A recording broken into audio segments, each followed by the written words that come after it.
The first trip directly made from Europe to India through the Atlantic Ocean was under the command of the Portuguese navigator and explorer Vasco da Gama, during the reign of Manuel I in 1497–1499.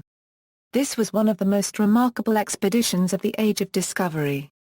It impacted the maritime presence and the domains of commercial trade routes by the Portuguese Empire.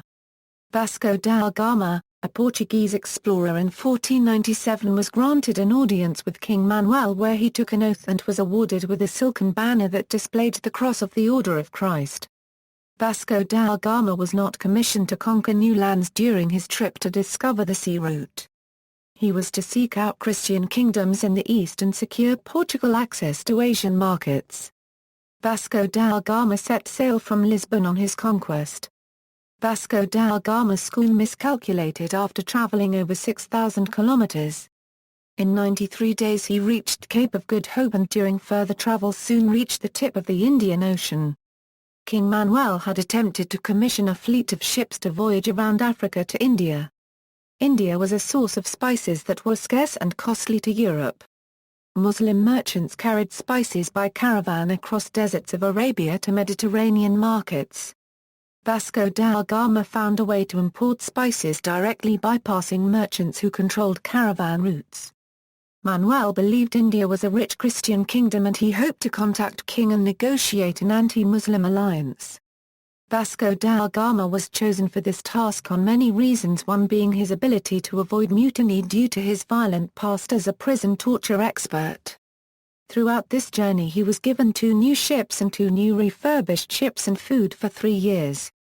Gama's unregistered trademark S crew consisted of 70 including 10 convicted killers whose death penalty was put on commute for this conquest. 2 of the crew consisted of Arabic and Bantu translators. His men suffered from scurvy and soon made it to the southern tip of Africa. Along the way several members of the crew attempted mutiny and were either bound in chains or beaten into ordnance. Soon they reached Mozambique where they met Arabs. Gama pretended to be Muslim in order to gain access to trade. Soon Gama met the Sultan of Mozambique. Despite trade access, the Portuguese could only afford fruit and could not afford Persian rubies and other Indian spices. Soon natives started spreading word that the Portuguese were not Muslims and accused them of being Christian pirates. The Sultan soon ordered Vasco da Gama out. Gama soon, in an effort of revenge, fired several cannonballs at the town. Vasco da Gama began sailing and started attacking and looting Arab merchant ships. Arab ships were not armed and were slow. The ships could not outrun Vasco da Gama. Vasco da Gama used intimidation and force to take over other ships. The expedition continued north to Malindi, another Muslim town. After continuing the expedition they finally reached Calicut. The Zamorin, ruler of Calicut, tolerated all religions. Zamorin welcomed trade as long as the Portuguese paid customary duties. Vasco da Gama was welcomed with great respect. Zamorin sent ambassadors to Portugal. Next day Vasco da Gama laid our presents of 12 pieces of striped cloth, 4 scarlet hoods, 6 basins for washing hands and 2 casks of oil and honey. The officer of the Zamorin refused to forward the gifts, calling the gifts a apathetic and stating that it was not worthy enough for the king. Zamorin lost interest in Vasco da Gama.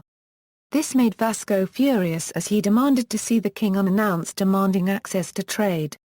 Zamorin granted it, but many of the buyers boycotted the Portuguese sellers. Over 3 months, few spices were acquired. Some of the Portuguese were arrested for failure to pay harbour tax. Vasco da Gama retaliated by taking Hindu hostages and releasing them once his men were released. Soon hope for trade was abandoned and the Portuguese left. Out of 170 men in 1497, 54 were alive when returning to Lisbon in 1499. Although there was not much success, a cathedral was built for Vasco da Gama in honor of his bravery and for discovering trade in India. King Manuel organized another expedition with 15 ships only to name Pedro Alvarez Cabral the leader. In attempt to follow Vasco da Gama's unregistered trademark S route, Cabral soon went to far past the Atlantic and discovered Brazil and took it in Portugal's honor. Cabral had gold and trading goods and eventually made it to Calicut. Despite the trading requirements, many Portuguese were killed in anti-Portugal riots. Cabral sought trade in another Indian city and returned with 4 ships out 15. However, 4 of the ships contained loads of valuable spices. Despite success, King Manuel promoted Vasco da Gama to admiral and sent him on another trip on February of 1502. Vasco da Gama took over and killed many on ships outside of Calicut. Soon he overran the city and frightened merchants. Soon the Zamorin offered a trade agreement. Soon Vasco da Gama established an empire in India, leading to him becoming rich. Vasco da Gama unregistered trademark's discovery of the Indian Sea route led to more trade opportunities and the establishment of an empire in India.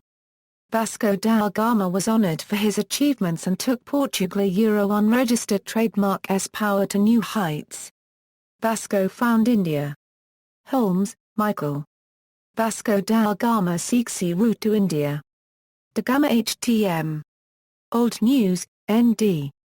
Web November 19, 2012. http www.oldnewspublishing.com/dagama.htm